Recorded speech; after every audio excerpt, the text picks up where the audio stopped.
खोलना हो नोनी दाई, खोलना हो। अरे खोलना हो। परेशान कर से सूतन नहीं दे आदमी। आज मैं माता हूँ, बहुत माता हूँ।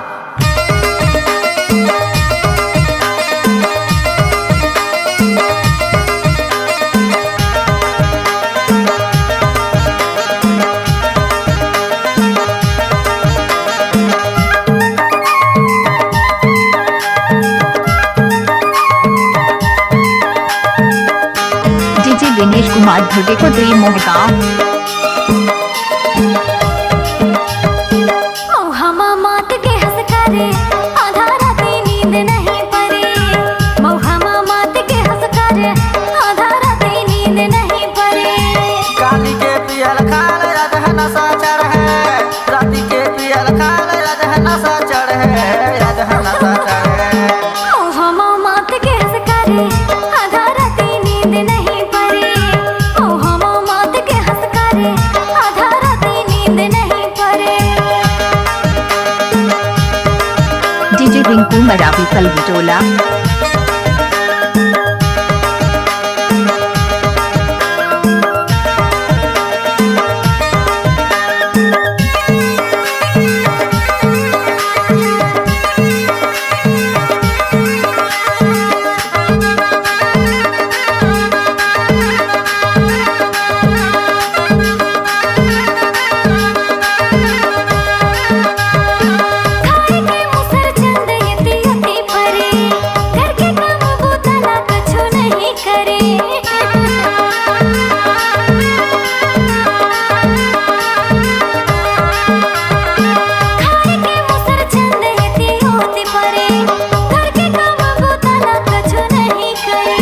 राती के पियल खाल राजह नशा चढ़ है, काली के पियल खाल राजह नशा चढ़ है, राजह नशा चढ़ है।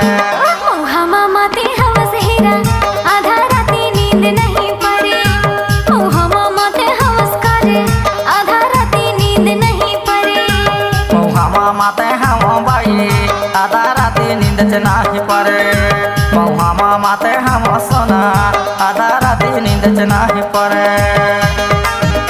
डीजे दिनेश कुमार धुर्वे को दी मोहगांव।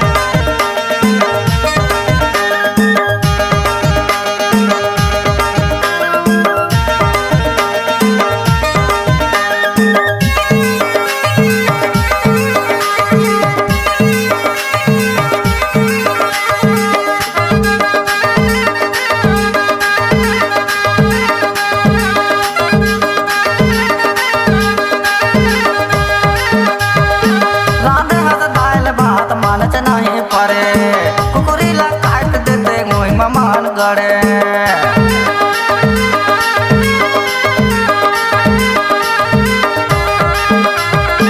राधे हस दाल भात मान च नाही पड़े, कुकुरी ला काट देते ओइच मान गड़े। राती के पियल खाल राजह नशा चढ़ है, काली के पियल खाल राजह नशा चढ़ है, राजह नशा चढ़ है। मौहमा माते हवस हीरा आधा राती नींद नहीं परे।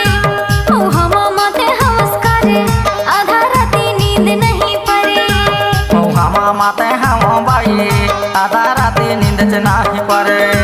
मौहमा माते हम सोना आधा राती नींद च नाही परे। डीजे रिंकू मरावी कलविटोला।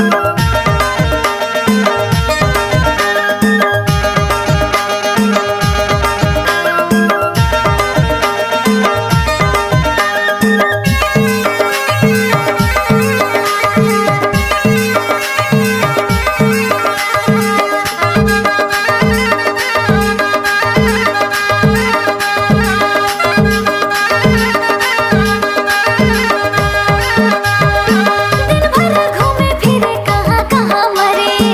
एला तो देख के मोर छाती हर जरे। डीजे दिनेश कुमार धुर्वे को दी मोहगांव। जा जा होगा दिन भर घूमे फिरे कहाँ कहाँ मरे। एला तो देख के मोर छाती हर जरे। राती के पियल खाल राजह नशा चढ़ है, काली के पियल खाल राजह नशा चढ़ है, राजह नशा चढ़ है। मौहमा माते हवस हीरा आधा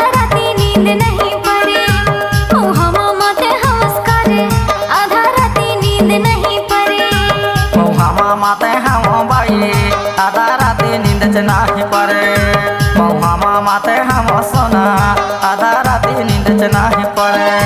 काली के पियल खाल आज है नशा चढ़े, राती के पियल खाल आज है नशा चढ़े, आज है नशा चढ़े।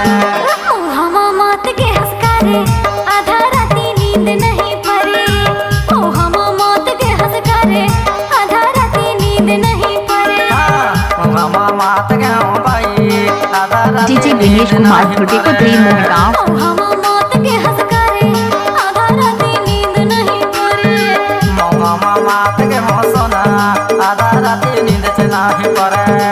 ओ हम मौत के हंसकारे आधा राती नींद नहीं पड़े। मात के हो सोना आधा राती नींद छत्तीसगढ़ी गाना सुनने के लिए हमारे YouTube चैनल को सब्सक्राइब करें। धन्यवाद।